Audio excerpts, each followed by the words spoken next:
Facebook vlog naman tayo, no? So, alam natin na yung Facebook stories is 24 hours yung duration kasi nakalagay. Pero hindi natin alam, pag pictures o images yung ating display, 5 seconds. Pag from videos, 20 seconds. So, yun. Kung gusto ko lang pala maglagay ng short video, 20 seconds. So, okay na yun sa akin Facebook stories.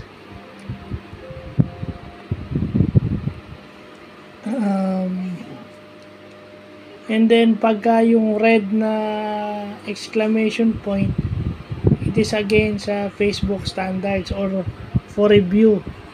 Kumbaga, yung mga pinost mo is hindi katanggap-tanggap. Yun namang dilaw na exclamation point, yung attachment nun, audio nun, o yung animation nun, hindi katanggap-tanggap sa Facebook standards. So, may warning.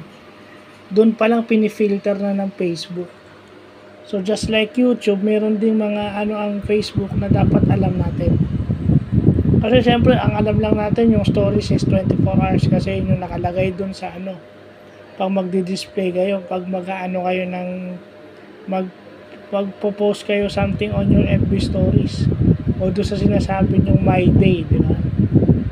So, yun, di ba? Dapat, paulit-ulit kasi minsan nakakalimutan natin or hindi natin alam.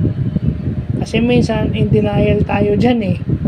In denial tayong nakalimutan at in denial tayong hindi natin alam. So dapat paulit-ulit na pinag-aaralan.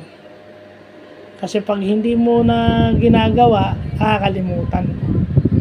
So yun lang po.